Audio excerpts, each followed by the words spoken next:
I'm back and I'm excited and I have purpose. I truly do. And I am so grateful for you to be able to just, baby, you caught that and took it and ran with it and plugged that conference really quick. This is why I am so excited that I am surrounded by experts. Experts. These women will make your head spin.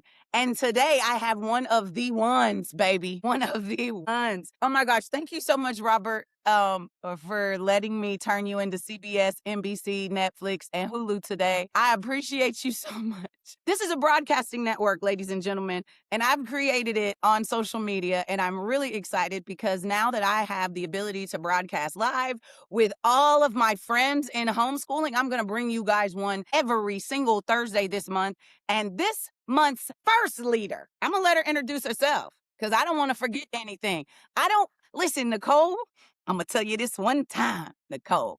I want you to tell me all the stuff. I want you to blow their minds, Nicole. This is not the moment for humility. You did that, okay? I appreciate it. And when I tell y'all she is the most sweet, humble, God-fearing, God-following, God-leading woman.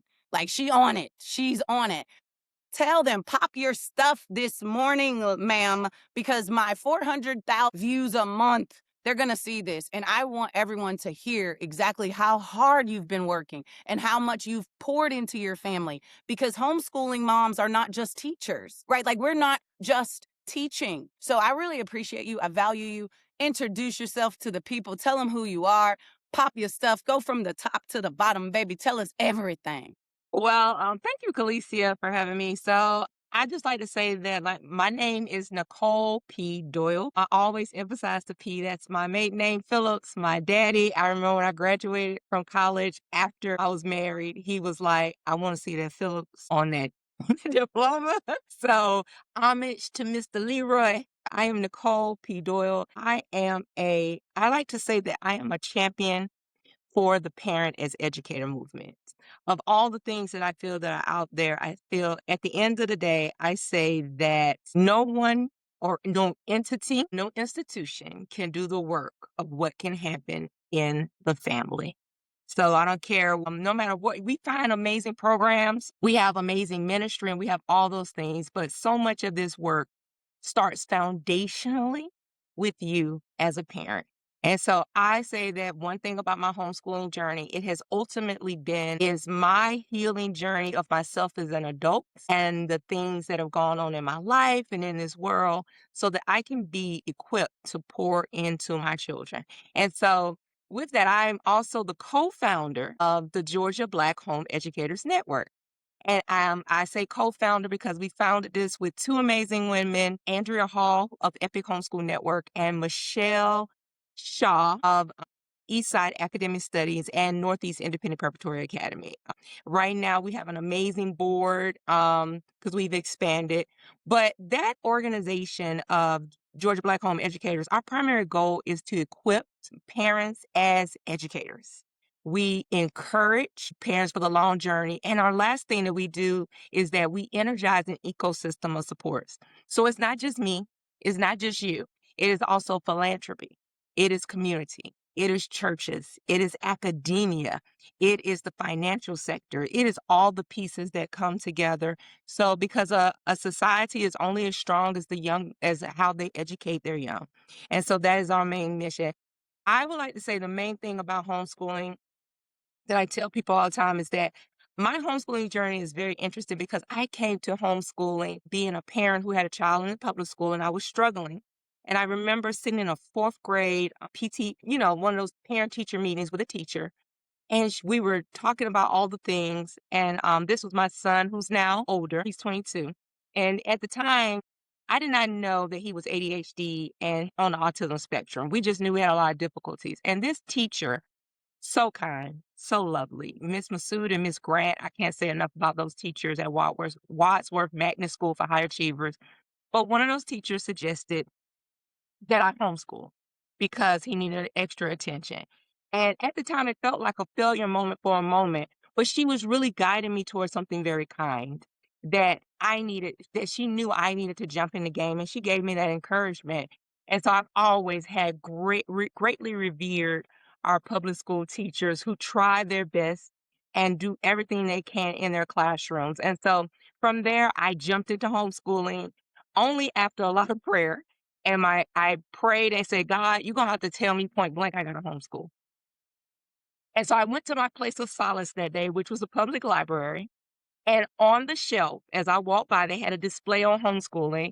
And the first book on there was How I Homeschool My African American Boys to the Ivy League by Paula Penn Neighbor. And so I remember seeing that book and seeing another book on classical education by Susan Brower Wise. And I was like, you are telling me I have to homeschool. We jumped into homeschooling. I have 4 children. They are now 24, 22, 18, and 15 years old. I've graduated my first homeschooler from college. He is a software engineer at Kennesaw State University. The son who was the reason why I went to her homeschooling, he is now a senior at Morehouse. And my 18-year-old is a soon-to-be farmer. We are in the process of seeking some land for him at Fort Valley. And then I have the most amazing 15-year-old who's a super duper Girl Scout, and she is co-captain of her robotics team. And she is a pro. She does so many things. She's a builder, she's a crafter, she's a crocheter, and she's a super duper Girl Scout. So that is my trajectory to homeschooling. But I've often said the greatest gift of homeschooling is that I've had the moment to really be in a space with my kids and to get to learn each one of their hearts individually. And my kids are friends. I tell people all the time to pull back from and slow down life in a way that your family can connect and your children be friends. Because at the end of our days, we as parents are not going to be here, and we are all seeing a decline and everybody going to grandmama's house because grandmama's passed on. But we want our children to be friends with each other, and they're friends with their cousins because their cousins are homeschooled too. So they are all just it's a beautiful thing, and I'm blessed by God to be able to be here.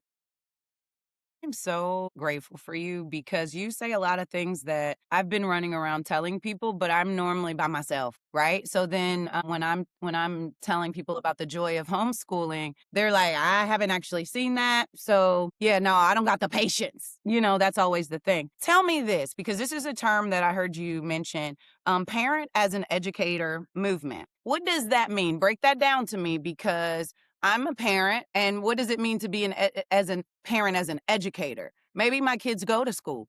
How do you define that? So when I say parent as educator, that phrase kind of came about. I'm gonna give some credit. I know she's gonna call me on the phone and be like, "Yes, it was me." I'm gonna give some Yes, credit to my mother, Ruby drop Phillips, it. and so and everything. So my mother was very much a super involved parent, and so her being a super involved parent, she was in the midst of being in the PT. She was, you know, talking to my school counselor, understanding, okay, what's the trajectory for them? I don't want them in this particular class. I want her in the AP class. I wanted this, I wanted that. And so I watched her navigate these spaces. And also in that time, I remember we were in private school at once upon a time, my siblings and I. And my mom could not financially afford it. So I remember the day we were sitting in the front office because tuition hadn't been paid and we had to leave the private school. And so at that point, we decided to go to the public school, and the only public school that was one of the greatest public schools. The public school my grandmother was a cafeteria worker at, but we did not live in her area. So I know nowadays people go to jail for what my mom did. Back then, we that was the trajectory of us being in schools that were not in our area and using other family members' You addresses still and needed business addresses community. Yeah, and you still needed everything. community. And so when I say parent as educator, I'm talking about those parents who are intentionally doing everything in their capability to learn what the system has to offer their children, to advocate in the system for things that their kids need, to understand when it may be time to leave the system, to find it elsewhere.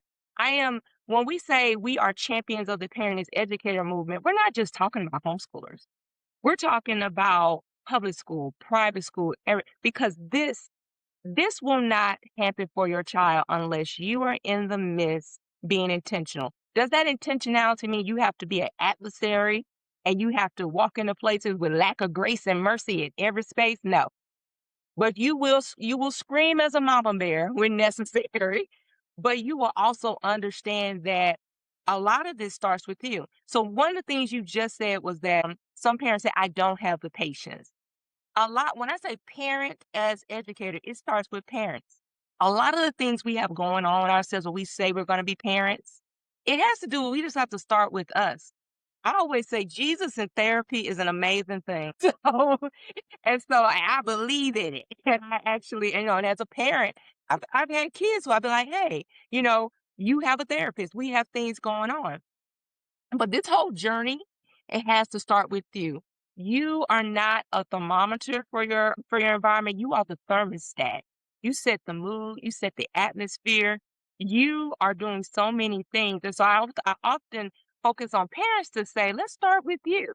Yes, your baby is doing some things, but I've met many kids who I'm like, they only need a little bit of things. It's really you. And so one of the things that I always say when we say the parent as educator movement, so that's where the three E's come in. Well, we say equip you. So at our conference, we do things like we do workshops like how to create an NCAA transcript. How do you onboard and do correct college planning? How are you intentionally stewarding your child's heart and interest? When are you at the parent educator? When do you need to subcontract out some things? Because I don't care what anybody says, the hardest subject I've ever taught is phonics. Phonics is difficult. That's my favorite, but So okay. Okay. it is Okay. difficult. It But is. It hey, is. You're right. You're right. if I have to get an Orenthal Gillingham, tutor to help me along the way, know when you, as the architect, when you need to subcontract Mhm. us. That's the equip. We're talking about the encouragement part. That in the in this whole parent educator, we want to encourage you to find community. So you have community that's about to start in the form of a conference that's happening on August the 1st. And so that, which we're going to talk about more, that is a part of finding community. And in that community, also being able to find continuing education places, parent mentorship. And the last part is that we try to energize an ecosystem of supports. Because if I say I need a tutor, or if I say I need the ABA therapist, or I need an autism specialist, or whatever I need, where do I find that? Who do I find, and where do I locate those people in community who have like-minded values and maybe even look like me? And I'm trying to find places where I'm also comfortable in those spaces. And so parent as educator movement, as they say on TikTok, they have this new thing on TikTok called intentional parenting and everything. And some of it's called gentle parenting. We are doing the gentlest thing. We are stewarding our children's spirits, and so that they will be the most equipped for this world, because we are building in legacy, confidence, and an intentional resiliency in this world. Oh, that's beautiful. Thank you so much. You're so good. Dang it. Okay. Okay, let me stay on track. Okay, hold on. Let me go back to my questions. This is a good one. Okay. So for those parents who are feeling overwhelmed, because now these are as you know, the influx of African and minority homeschool families has gone up tremendously since COVID, because a lot of our minority families found through COVID that they could, work virtually and also home educate. So that happened in the past 5 years. But for those families who may have like jumped into the middle of their child's education journey, or for those who may just be having toddlers and they're thinking, I think I really just want to homeschool, but they're afraid. They have those fears that they're not prepared and they're not ready.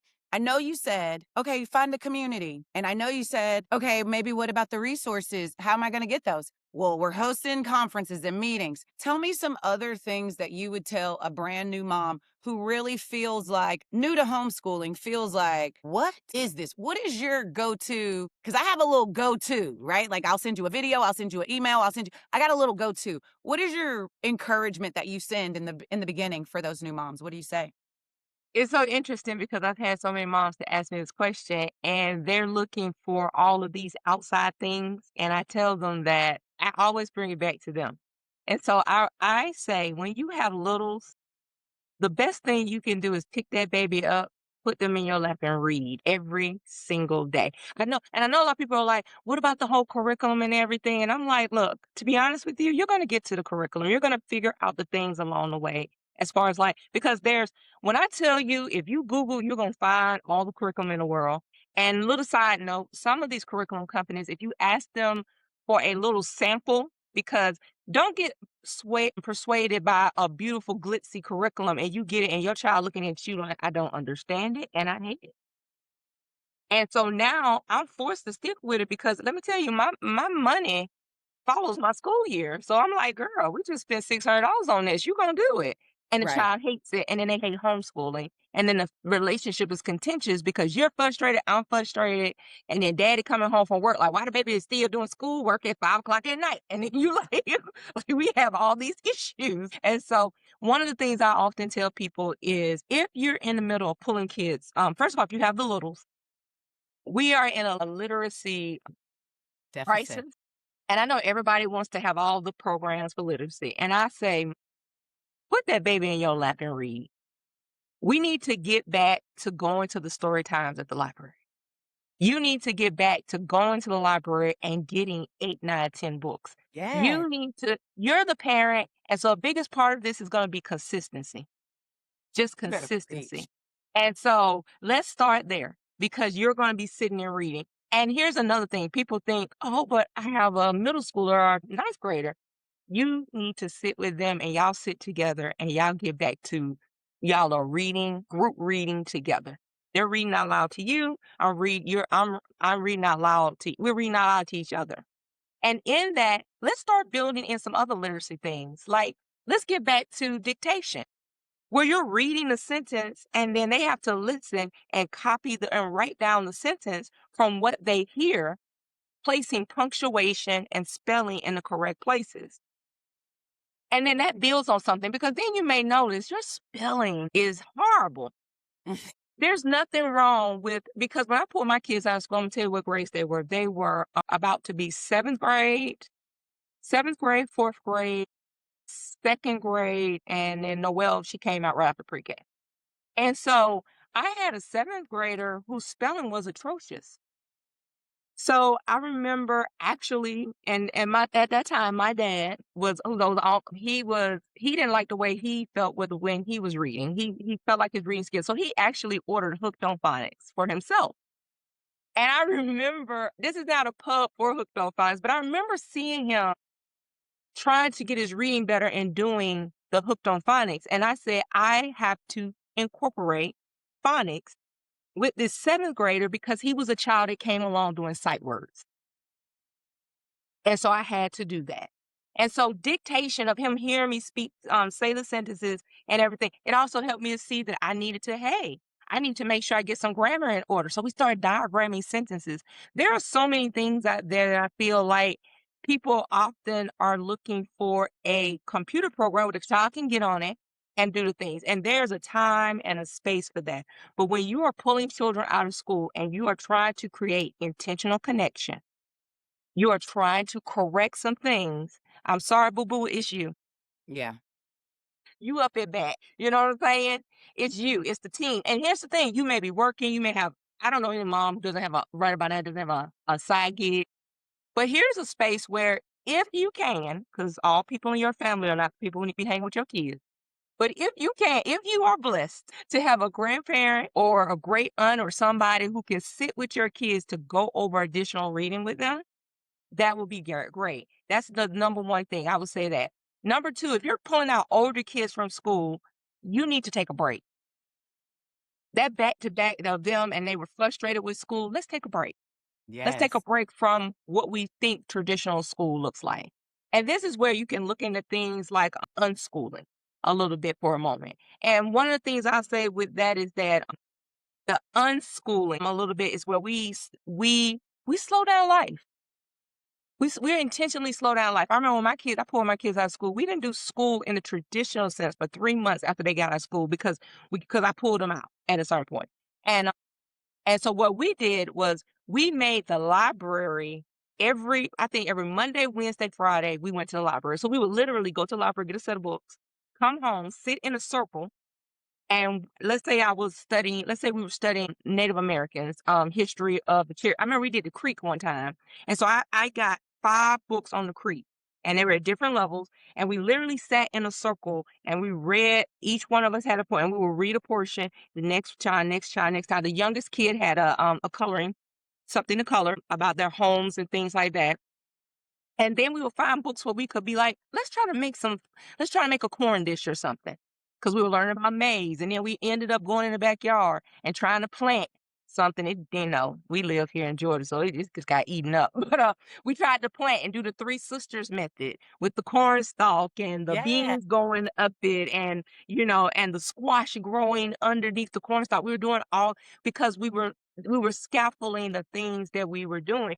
And we did that, and we incorporated some math because we were sitting there doing these things where we were with math and measurements, like filling cups with water. And this is what a gallon looks like. And this, so I tell people, find those things. And field trip. Field trip are the lifeblood. Get to the national parks are free. Some of them. I'm not gonna say all of them. But you can find parks that are free. Our public libraries, a lot of people don't realize there are free tickets to plays and things like that. In the middle of the day, there are so many societies that meet. I remember one of my sons was really into lizards and amphibians. So we Hmm. started going to the Atlanta Herpetology Society meetings. I think the next youngest person above him was 64, and he was 8. And so we're at the Atlanta Herpetology meeting that met at a tavern, but I we were love it. there we were there talking with all these retired scientists about tertiary ponds and things. And then that led me to say, "You like this? Let's go join a science Olympiad team." And so that you could compete. And he got a bronze little medallion at Georgia State for herpetology because he was with these people. I tell people that in those first, if you're pulling kids out of school and they're older, you need to probably spend a few months doing that. But the last thing I would say with those older children, you need to do a placement test. So there are many websites, I think teaching textbooks, various things, because you want to know where they are when it comes to literacy and, of course, with math. We could build everything else in between with that, but if we start there and there, you get the placement test and everything. But and one other thing, sometimes you need a little encouragement along the way. And so I see like Anita Gibson is on there. She's in the messages, and she has something called the National Homeschool Advocacy. They have mentors available for you to speak with. I know Natalie does actually mentorships with some of the parents too. And so there are many organizations, even with us, we do mentorship. Andrea does mentorship. We have so many people who can sit down with you and really talk about where are you going? What's your trajectory? What's your direction and everything. And you can find community, even if it's virtual and you're meeting virtual, there are these people out there. So that's why I would say people should start. And one other thing, Keep going, you girl. need to do research. There, this is a continuing education process for you, my dear. At the parent, do some research. You need to read some books. Start figuring out what your homeschool philosophy is. Is it classical? Is it Montessori? Is it Charlotte Mason? Is it traditional textbooks of school, but you're going to do your own thing? Are you eclectic? Do you like unit studies? Where are you on here? Because here's the thing, you're going to find things that your children love, and you're also going to find things that you gravitate toward. Because there have been subjects that I've taught my kids here that I got so excited about because I wanted to learn more about it because my enthusiasm got off on them. And then they're telling me the things they want to study, and we're going deep into that. So make this also a journey about you learning more too. And be willing. I still see you. I still see you. You're still going. Okay. So, and also along the way, I totally forgot my train of thought. Along the way, be willing to actively spend some time continually educating yourself.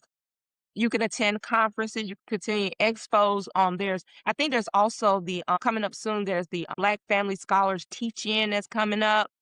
We do Flourish Family Homeschool Conference. You have a conference in August. There's the HSLDA Leadership Conference. There's Gayla. so many. Yeah, there's Vela Connect coming up. There's all of these different things that you can attend, and some of them are virtual, and you can be able to get the things you need. So I would say absolutely figure out what you need and just go forward. All right, Nicole, I'm not going to hold you on here very Okay. much longer, but I do want you to tell us, what do you have next? I know you're going to be on our conference stage as the leadership keynote, so we know we can find you there. Where else are we going to find you in the future in homeschooling? Where will I run into you? Because you're not in the DMV. No, I'm in the best city in the United States of America. I'm in Metro Atlanta. So Okay.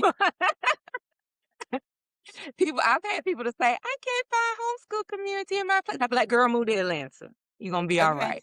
But Okay. but then I also encourage them create your own. Create your own. Yes. So what's next for me? So for me, I used to be a homeschool leader of a group, the Camp Christian Home Educators that's in Stone Mountain, Georgia, and I did that for 7 years and everything. I love, love, love that place. That is where I met homeschool moms, dad, granddaddies, grandmamas, the whole community they are 37 years young and they're one of the oldest homeschool co-ops around and everything. It's a multicultural homeschool co-op, and it's amazing. I just love everything about them. They do some amazing classical education classes there. So shout out to Rosalind who's there. But I one of the things that I have had trajectory change. So I'm also on the board at Eastside Academic Studies, which is where Michelle Shaw is the lead. And so being on that board, I have gotten an opportunity to really work in CTAE, which is Career Technical Agriculture Education. And so working in that pathway, I've been working with the U.S. Chamber of Commerce Foundation, and our students completed it's called EPIC, Employer Provided Innovation Challenge, where an actual industry would give them a challenge and the students will solve it and everything. Well, our students in the first year of being a part of this, they worked with a farm. They really learned about economics and agribusiness, and they just really solved a lot of the problems on the farm. They even got to sheep herd for 2 days. And this is Big. a Black female farmer who she graduated from Carnegie Mellon, and she just decided to change her trajectory from being in that pace to becoming a farmer. And so to see that she in her late 60s is in her third career, that was a beautiful thing for the children to get, that it's always about learning and just going and doing new things. We got a chance to go to the U.S. Chamber of Commerce Foundation in Washington, D.C. in July, excuse me, of 2025. And our students got to present there in Washington, D.C. They were the only high schooler who were there, and they were the only homeschoolers. Good. We have Good. since then, with Stand Together Trust and the Free Think production company, we have produced our first mini documentary about that career technical experience with one of our students who is a young black lady who was able to see herself in this farmer, and that is what she is doing now, going in that direction and everything. And so I am working more and more in career technical education, and I just found out on Friday that we have won the State Policy Network Ed Prize. Yes. And so we will have funding for this homeschool career technical endeavor at Eastside Academic Studies. Please go to eastsideacademicstudies.com if you want to, or .org, I'm sorry. And look up the class. It is being taught as career competency class taught by Tim Jarnigan, and I will be teaching a lab portion of it. And so that is like the most exciting thing, is to be able to do that. And that's really been the trajectory. I've gotten a chance to participate recently in cybersecurity educator training at Augusta State, where you and I got a chance to meet up in Augusta. And I'm also have gotten the opportunity to work with a workforce development company in the door on a project out of Texas with youth. And so I'm just really surprised that so many of the skill sets that I learned here in the homeschool community of how to navigate community and speak across socioeconomic barriers and really find resources, that it has been such a blessing to be in the place to say that we can do this. And so the last thing that we are doing, and this has been my trajectory, because every year in my conference, I put out surveys and I ask people, what do you want? What do you need? And so a couple of conferences ago, they said, hey, we want more person-to-person connection. And so I went with, and I talked with Lanissa James at HSLDA, and they came with us with Mom Possible. And we were able to have round tables of moms who were doing engagement. And so recently I've had parents to say to me, you know, we would love to have access to internships and apprenticeships and summer job opportunities where our children can do career exploration and really get out there. And so we are working hard for so that by April of 2027, we can debut our first internship and Summer Job Expo that's for our teens to be able to have access. And we're going to do that at Eastside Academic Studies at that homeschool group. It is open to all teenagers, but we are really trying to make sure our learning pods, our homeschool communities, and our homeschool hybrids and cooperatives have an opportunity for their students to participate in career exploration. I often say, not career readiness, we're going to get you ready, but we also want you to explore these careers because I believe when you find your passion and what the God-given thing you're supposed to do, financially you will be taken care of. Come He on. will not direct you toward things that will leave you depleted. If you have a dream for me, Lord, I know you're gonna fund it. So that's what I say. Preach it, girl. So Preach that is it. where we are. If you want to reach me or look me up, I am at NicolePDoyle.com. And my email is NicolePDoyle@gmail.com. So, and that is what we are doing to be doing all the things that we can in this community.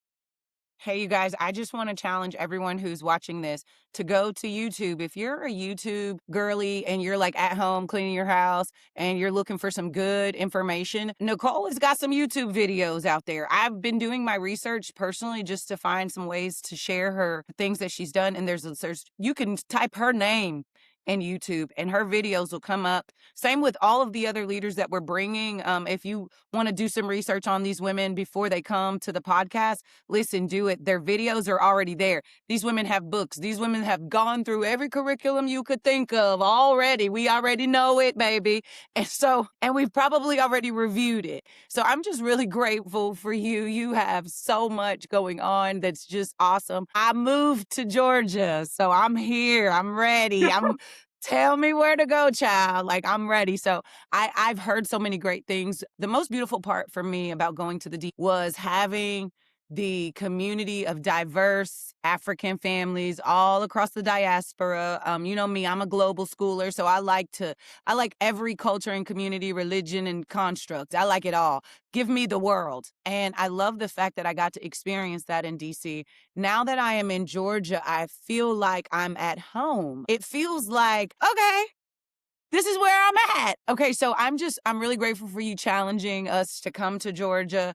I'm grateful for you to lighting the beacon like, girl, we've been doing homeschooling here for years and decades, right? And I appreciate you for sharing all of the things that you've got going on. If you guys are watching this live and you have been impacted by Nicole P. Doyle, baby, don't forget the P, big on the P, okay? Because her dad was a major part of her being an amazing leader. And I love you for that. I'm grateful for you. I appreciate you. Leave it in the comments if you've ever worked with her. Leave it in the comments if your homeschool has been impacted by her. And I know I've got my other leaders down there watching. They've been in and out of the live. Please share the live if she said something that was impactful to you and tag your family and friends in the comments. If you're a homeschool family and you really haven't been able to quite articulate what you're intentionally doing for your family, every single Thursday, you can share these videos. You can share these videos on your social media every single Thursday, and your family will get the picture. And your cousins will bring their kids. Everyone will start to understand that homeschooling isn't just a habit. It's literally a movement. It is. And homeschooling in your community is something that can change your community. So I just want to challenge everyone to share, like, love, and continue to grow. And I appreciate you all for joining us today. Thank you, Nicole. Is there anything else? You want to say anything? I feel like we should have music. So I just research have music. So I'd just like to say I definitely would encourage you all to also, if you want to, you could check out because we are the Flourish Family Homeschool Conference. Tell them. And we are every single January during the school choice week. We host between 225 to 350 attendees at our conference every year. We have for the last 4 years given away laptops at our conference. So this past January, we distributed 147 MacBooks to the community. The year before that, we did 129 laptops and 129 hotspots from AT&T with a 2-year subscription. And so one of the things that we have become to realize is that so many of our homeschoolers families only have one device. If you have multiple kids, it's hard for everybody to be on that device. I am not anti-device. I just feel like it's something that you need in that way. And so I just wanted to make sure that our community was being a part of doing that thing for our family, not just saying we're going to teach a class, but we're also are going to give you we're going to give you the physical resources because homeschooling and any type of independent schooling can be a financial and a logistical privilege in that way. And so we just want to make sure that we're leveling it so that people can have a little bit more access to it. And so I just want to say to you, Kalecia, that because I always like to end podcasts by putting a little bit of by saying to people like, hey, we see you, we understand the things that you are trying to do. And so there's a group of those who are praying that you do well in all that you do. Don't worry about the naysayers and understand that what you're doing has wealth. And so I often tell people when I say wealth is anything that is attributed to securing a future of stability and sustainability. We have wealth, temporal wealth, when it comes to in the midst of this whole homeschooling thing with our time. We get to choose what we're doing. That is a freedom and that is a luxury and that is wealth. We get experiential wealth. We get to learn things and be in spaces that we never ever thought about and open our children's minds to these places. We get relational wealth that gives us intergenerational capital where our children can sit and they not just talk with other kids, but they're cross talking with other adults and they're talking with other elders. And last but not least, we get the cultural wealth. I tell people all the time, if you want resilience in your child's confidence, teach them who they are and how beautiful they are and can be in this world from a historical standpoint and from a spiritual standpoint. So thank you for being a part of all of those things that we try to impart upon this community, all communities. And so I thank you for that. Also, like I said, check us out on TikTok. We're on TikTok. I got a ton of videos on TikTok. I just started using TikTok. Good. And I do a LinkedIn newsletter about things. And actually this month, my LinkedIn newsletter is going to be about wealth. We're talking about the 4 different types of wealth that exist in your homeschooling environment. So that is it for me. Thank you so much. Thank you so much, Nicole. Thank you. I appreciate you. I value you. You're awesome. Look, my kids just came in. They're like, I'm like, it's time for homeschool. Okay, I appreciate you. I'm gonna go into the comments and try to connect with everybody that's coming in, and I want to encourage everyone to continue to share. Thank you guys so much for joining us today. We're out this piece. Deuces. I feel like I All should right. Be have blessed. uh